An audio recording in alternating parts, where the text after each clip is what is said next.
Hello students, इस numerical में हम जो पार्टनर रिटायर हो रहा है उसका गुडविल का ट्रीटमेंट कैसे करेंगे। तो न्यूमेरिकल हमारा ये रहेगा, related to the treatment of goodwill for a retirement of a partner. जो पार्टनर रिटायर हो रहा है उसको गुडविल कैसे पे करेंगे।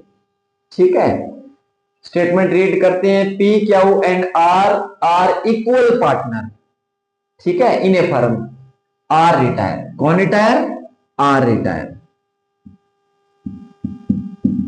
आर का शेयर 1/3 है और इनका लिख लो आप। पी का, क्यू का और आर का रेशो गिवन है हमारे पास, इक्वल बोला है, that is the old ratio. Sum में मेंशन है, ये हमारे को गिवन है। ठीक है, गुडविल ऑफ द फर्म, हमारे को किसकी गुडविल गिवन है? फर्म की। Is valued at ₹3,60,000। फर्म की goodwill, goodwill of the firm, goodwill of firm means total goodwill हमारे को गिवन है 3,60,000। आर का शेयर कितना बनेगा? 360 का 1/3 1,20,000 हो गया। ओके, और no goodwill account appear as yet in the book of a firm. A, P and Q agree to share future profit in the ratio of 3:2। P और Q का न्यू रेशो गिवन है 3:2, that is the new ratio. R के जाने से gain किसको हुआ? P and Q को। तो R की जितनी गुडविल बनती है वो P और Q देंगे गेनिंग रेशो में। तो सबसे पहले मुझे क्या चाहिए? Gaining ratio. तो P का निकाल लो, P's गेनिंग शेयर। फार्मूला वही है, ऊपर राइट कर देना है आपको, new ratio minus old ratio. तो न्यू रेशो P का कितना है? 3/5 और ओल्ड रेशो कितना है? 1/3। 15 आपका एलसीएम आ गया। 15 को 5 से किया, 3 को 3 से किया 9 और ये कितना आ गया? 5, ये 4/15। और इसी तरह रिटायर कौन हुआ? आर। क्यू का और निकाल लो, क्यू शेयर। क्लियर? क्यू का ओल्ड शेयर आपका 1/3 है और न्यू शेयर 2/5 है। तो 15 आपका एलसीएम आ गया। 15 को 5 से किया 3, 3 को 2 से मल्टीप्लाई किया 6 और ये कितना? 5, ये 1/15 ये गेन हुआ। ओके, किसको हुआ? क्यू को। तो P और Q का गेनिंग शेयर कितना आ गया? 4:1, that is the gaining ratio. ठीक है, अगर सम में न्यू रेशो गिवन नहीं होता तो जो ओल्ड शेयर था वही गेनिंग रेशो मानकर चलते। अब आपको जर्नल का परफॉर्मा बना के एंट्री कर देनी है। तो एंट्री जब आप करोगे तो क्या करोगे? P देगा गुडविल का शेयर, तो P's कैपिटल अकाउंट डेबिट, और क्यू भी देगा क्यूज कैपिटल अकाउंट डेबिट। ये देनदार हैं गुडविल का क्योंकि इनको गेन हुआ है। और to R capital account, R retire हुआ ना। ठीक है, आर की गुडविल कितनी है? 1,20,000। किस रेशो में देंगे? गेनिंग रेशो में। गेनिंग रेशो हमने कैलकुलेट कर दिया, दैट 4:1। तो इसको कैलकुलेट करके डिस्ट्रीब्यूट करोगे 96,000 इसका आ जाएगा, 24,000 इसका आ जाएगा। एचबीएससी बोर्ड में कन्फर्म 4 मार्क्स का 99% ये न्यूमेरिकल पूछा जाएगा। तो स्टूडेंट्स इसको बड़ा ध्यान से कर लीजिए। अगर आप इसको कर लेते हो तो यू मानकर चलिए कि 4 मार्क्स जो है वो आपकी रिसीविंग हो गया। ठीक है, 101% न्यूमेरिकल कंफर्म एचबीएससी बोर्ड में पूछा जाएगा।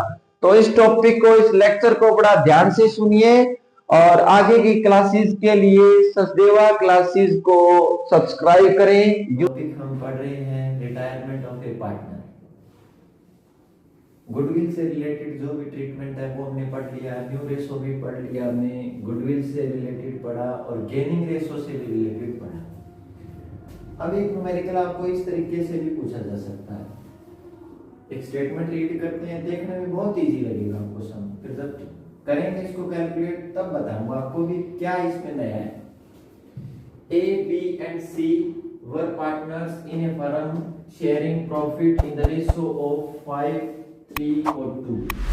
ये A का है, B का और C का, ये रेशो गिवन है। B रिटायर, लिखो यहाँ B रिटायर।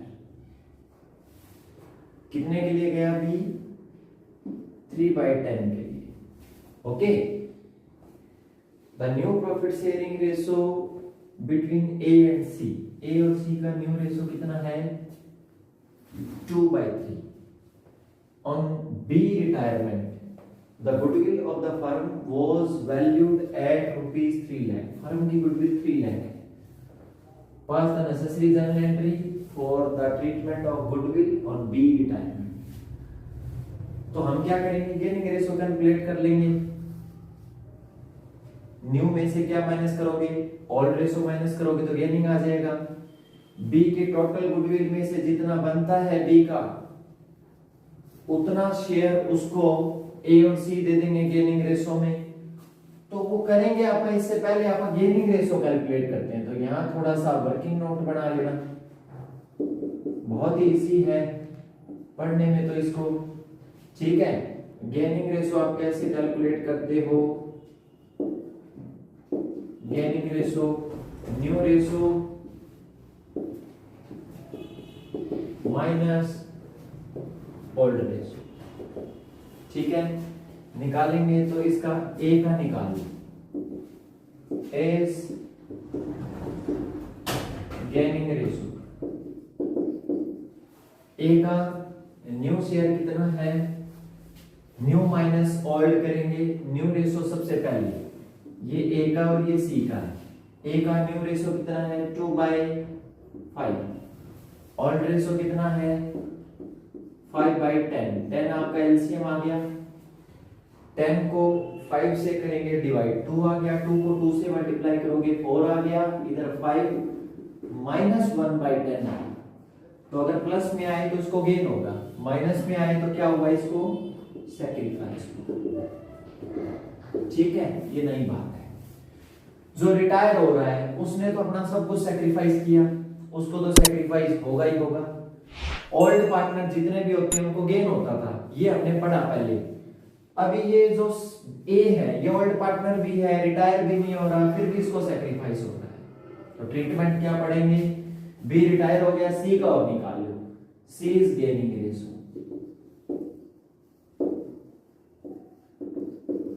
ठीक है।